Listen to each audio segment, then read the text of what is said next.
propose de commencer tout de suite donc avec Élodie Dorfiac, ma première adjointe en charge de la transition écologique, avec un énorme travail qui a été fourni depuis 18 mois pour rendre votre cadre de vie le plus agréable possible, revégétaliser, désartificialiser et que vous puissiez également être acteur de votre quotidien.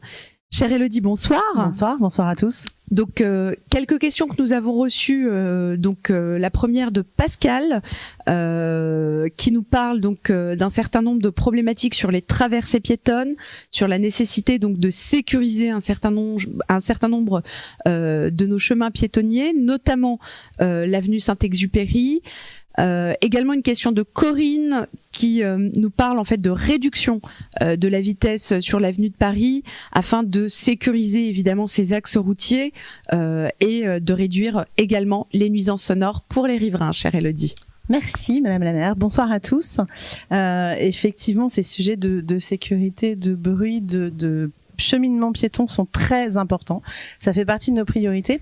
Je veux juste, puisque la question est déjà très précise, elle porte sur l'avenue de Paris, sur l'avenue de Verdun, qui est son prolongement, sur l'avenue Saint-Exupéry. Rappeler juste une chose que les gens ne savent pas forcément. On est là sur des départementales, sur des voies départementales où l'aménagement ne relève pas de la ville, mais du département, du conseil départemental des Hauts-de-Seine. Ça ne veut pas dire qu'on fait rien, bien au contraire. Depuis le début du mandat, nous travaillons vraiment main dans la main avec les équipes du département pour obtenir des aménagements concrets. C'est des ralentisseurs, c'est des plateaux surélevés, c'est plus de signalisation, c'est des feux rouges supplémentaires quand il le faut pour casser la vitesse, pour sécuriser les traversées. On a la chance, en plus depuis quelques mois, de bénéficier de l'appui de notre nouveau conseiller départemental, Lounès Adjoud, qui sera à ma place dans quelques minutes et qui nous a permis d'accélérer un certain nombre de ces aménagements. Donc notamment, j'ai une très bonne nouvelle pour les habitants de l'avenue Saint-Exupéry, puisque depuis quelques jours, le conseil départemental a accédé à notre demande poussée et donc va installer dans les mois qui viennent 2 plateaux surélevés au niveau des traversées piétonnes pour vraiment sécuriser cette avenue, casser la vitesse des véhicules et permettre aux piétons de pouvoir passer de l'autre côté de manière beaucoup plus sûre que ce qui existe. Sur l'avenue de Paris, on commence à faire des choses. Là encore, on met beaucoup de pression au département, croyez-nous. Ils ont fait des propositions qui ne nous satisfont pas aujourd'hui, qui ne sont pour nous pas assez sécurisées. Donc, on va continuer à travailler pour vraiment diminuer ces zones accidentogènes. Je voulais juste insister aussi, alors tout n'est pas des voies départementales dans la ville, ce n'était pas la question de Pascal ou Corinne, mais sur les voies communales, la sécurité, et notamment la sécurité aux abords des écoles, ça a été une des vraies priorités. Vous l'avez vu dans la vidéo, ces élargissements de trottoirs, cette signalisation renforcée, ces ralentisseurs, ça a été notre priorité dès les premières semaines du mandat. Absolument. Et puis, je crois qu'on peut l'évoquer dès à présent avec le lancement également du plan global de déplacement. Donc, il va y avoir une concertation qui va être menée, à laquelle je vous invite à participer le plus largement possible, parce que l'idée est évidemment aussi de répondre à vos problématiques quotidiennes dans vos quartiers. Toutes les rues ne se ressemblent pas. Vous ne vivez pas tous les mêmes choses au niveau des problématiques de circulation. Donc là-dessus, vraiment, plus on a un panel large de Châtillonnaises et de Châtillonnais qui répond, et plus les politiques publiques ensuite qui sont développées et qui sont mises en œuvre correspondent réellement et efficacement à vos besoins. La concertation est quelque chose d'absolument essentiel. Rappelez aussi, chère Élodie, parce qu'il y a un point que peu de nos habitants connaissent, c'est que depuis quelques mois, il y a des opérations également conjointes avec le ministère des Transports qui se déroulent en moyenne une fois par mois durant 3 heures et qui concernent la circulation des poids lourds. Vous le savez, le fait que Châtillon soit particulièrement bien placé fait que nous sommes aussi une ville de transit en termes de circulation. Nous avons beaucoup de véhicules et notamment des poids lourds qui circulent, qui traversent notre route, notre ville et nos rues. Et donc évidemment, ça peut être source de nuisances. Donc ces opérations conjointes en lien avec la police nationale et la police municipale permettent aussi de relever un certain nombre d'infractions, et le plan de déplacement nous permettra aussi d'agir efficacement, puisqu'il y aura un certain nombre de rues qui seront notamment interdites à la traversée des poids lourds. Je prends l'exemple de la semaine dernière, des contrôles, là c'était des contrôles de vitesse qui ont été effectués, et puis nous l'évoquerons tout à l'heure, mais la police municipale s'est aussi dotée depuis quelques mois maintenant d'un radar mobile, donc vous les voyez aux abords d'un certain nombre de nos équipements publics, des rues qui nous sont signalées par vous comme étant problématiques en cadre de circulation dans un périmètre évidemment restreint, mais le plus souvent possible. Il procède là aussi à des contrôles. Deuxième question, chère Madame Dorfiac, même si le travail mené apparaît comme étant évidemment déjà très engagé, nous avons reçu une question de Philippe qui nous demande pourquoi est-ce que nous ne passons pas l'ensemble de la ville en zone 30, puisque pour Philippe ce n'est pas une simple mode. Fontenay a adopté en 2005, il y a 17 ans, mais une tendance de fond avec un engagement environnemental qui est fort, en plus de la sécurité. Philippe nous propose d'ailleurs, merci cher Philippe, je ne sais pas si vous nous regardez ce soir, d'échanger avec nous sur ce sujet. Merci Philippe. Alors d'abord je vous rejoins, j'y suis personnellement, mais je ne suis pas la seule dans l'équipe municipale, j'y suis très favorable. En revanche, à condition que ce soit accompagné des aménagements efficaces qui vont avec. Alors, rendre la ville plus sûre, on l'a dit, la ville plus agréable, c'est effectivement une priorité, mais il ne s'agit pas de décréter qu'on passe la ville à 30, de mettre quelques sens interdits et basta. Ça ne marche pas. Ça cause plus de problèmes que ça n'apporte de solutions. Juste en clin d'œil, le centre-ville et la zone pavillonnaire sont déjà très largement à 30, voire à 20. Déjà, je pense que certains n'ont pas remarqué. Et comme il n'y a pas les aménagements, il n'y a pas d'incitation à respecter cette vitesse.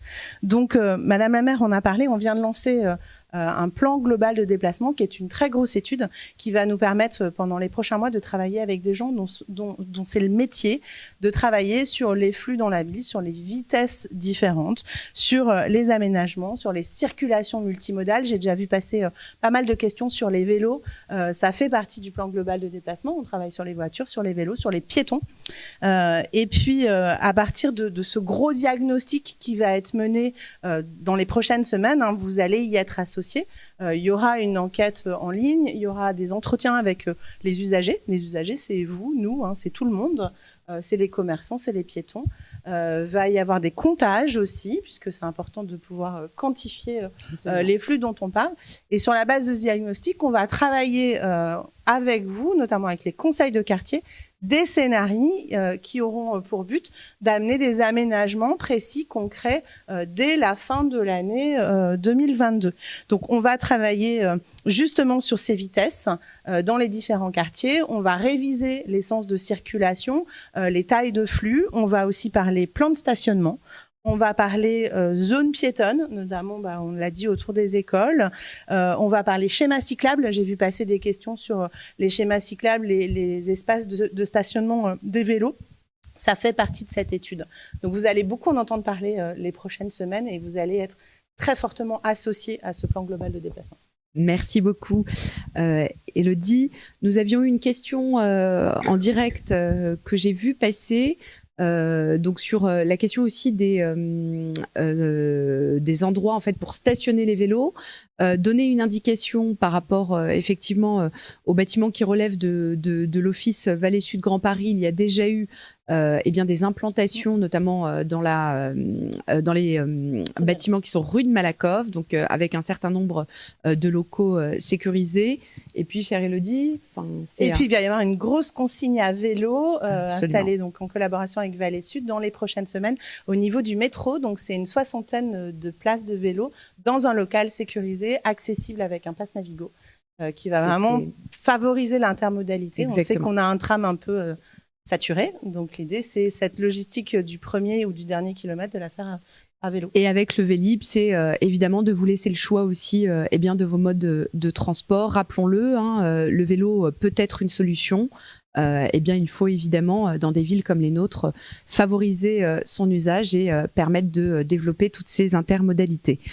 Une question, Élodie, qui nous vient de Patricia sur la question des sapins, parce qu'on a vu à Châtillon un certain nombre de sapins et notamment des sapins blancs dans le cadre des festivités de Noël.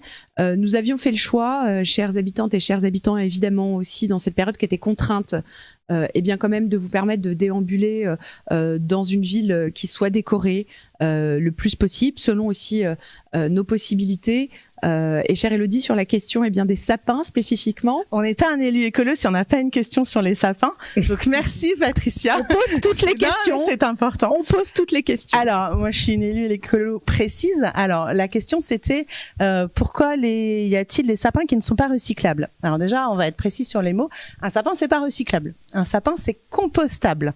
C'est pas tout à fait la même chose. On parle de sapins recyclables qui sont en plastique. Là les nôtres ils sont naturels.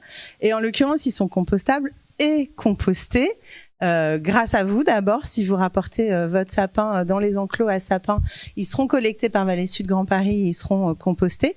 Ceux qui sont mis à disposition par la ville sont collectés, ils ont été ramassés la semaine dernière et en début de semaine par les équipes des parcs et jardins et ils vont donner lieu à du compost.